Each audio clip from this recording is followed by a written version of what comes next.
award-winning home makeovers. And so we're going to join the house doctor, Ron Hazelton. And this morning he's in Bedminster, Pennsylvania. I'm going to show you how two very talented homeowners, plus one designer, made everything new look old again. So here comes Ron now, looking like he's starring in the musical Oklahoma. Very morning, nice. Charlie. Very nice, Ron. Oh, hello there, John. Okay, say good morning, Charlie, to Chris French here, my driver, How you doing? and the owner of this place. I'm going to go down. You might also want to say hello to John up there. Okay. Now, when Chris and his wife, Betsy, bought this house about 6 years ago, they just immediately fell in love with its charm. But they began to feel a little bit cramped, so they did a major renovation, and they built a major addition here. Now, this section of the house right over here is the original farmhouse built in the 1700s. This section right here was added about 30 years ago, and that far section over there is brand new. Now, you can get a better idea of what happened here if you take a look at these pictures of the back of the house. This is the before picture right here, just showing the main house and that 30-year-old addition, and here's the way it looks today. Now, the challenge here was to combine a 200-year-old structure and a new one, maintain the architectural integrity, but have modern amenities. They did a fantastic job. Let me show you. We'll go in the entryway here. This is the old house, 200 years old. Let me put my hat down there. I'm going to take you right into the dining room. Now, here's a picture of what this used to look like. The walls in here were plaster. Betsy decided she really wanted to get a look at the stone behind that plaster, so she took it off this wall right here. She liked this so much, she took it off the other three walls. I think you got to agree, this is gorgeous. Now, here's one thing, though, she didn't change. See how this lintel kind of sags down here?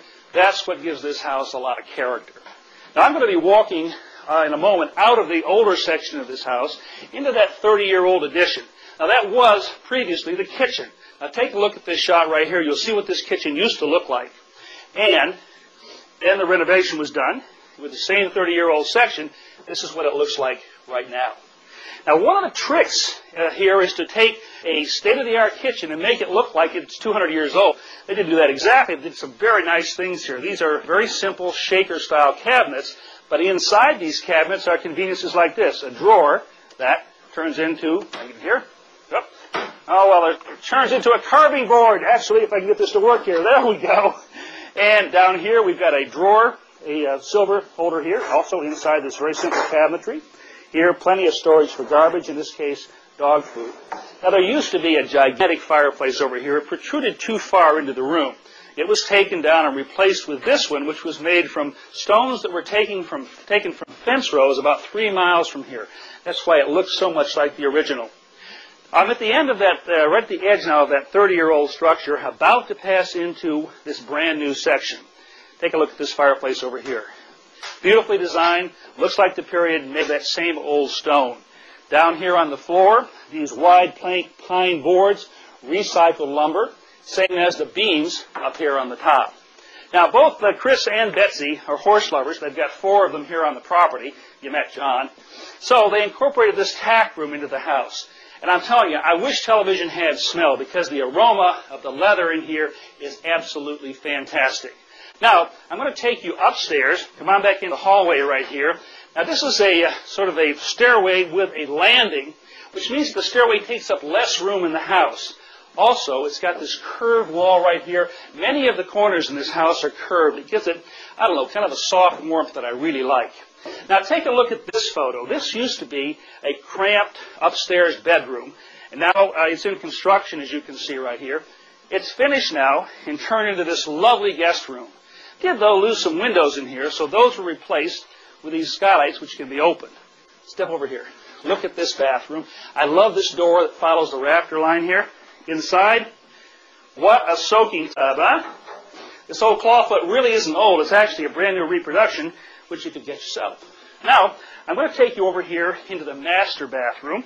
Excuse me if I'm a little bit out of breath, but this has so much to show you here, I don't want to miss anything. All right, we got the shower here on the right, this luxurious oversized whirlpool tub. Of course, around here, the double sink.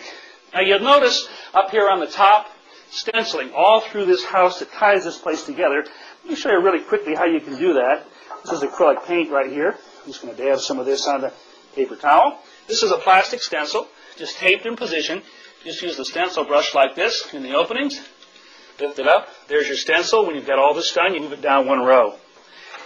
on into the master bedroom. Take a look at the view out this window. This gorgeous fireplace here, designed as a period fireplace, but they added this curved hearth down here, which is gorgeous. And talk about views. Come here, look at this. Double French doors that open out onto this wonderful balcony. There are views everywhere you look in this house, and that's one of the reasons they incorporated so many windows. But even though there are a lot of windows here, they're still all period looking. They've got the divided lights, and they look like they just simply belong here.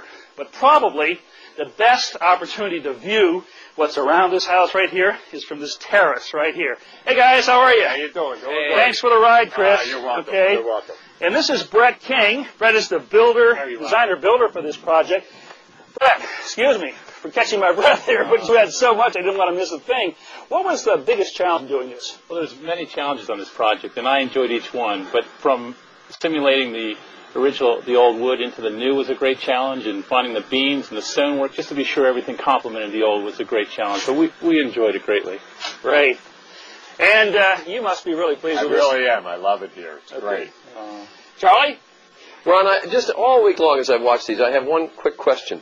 Sure. When do you work simply with a builder, and when do you need an architect for a remodeling project?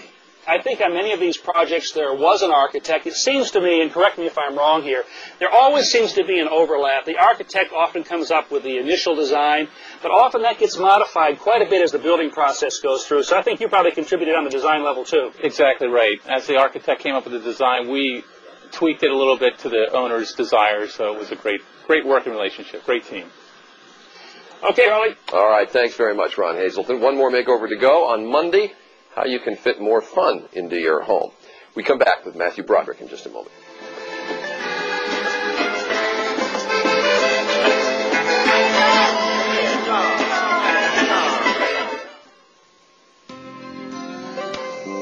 Good Morning America's winning home makeover series is brought to you by Lex and by Delta. So this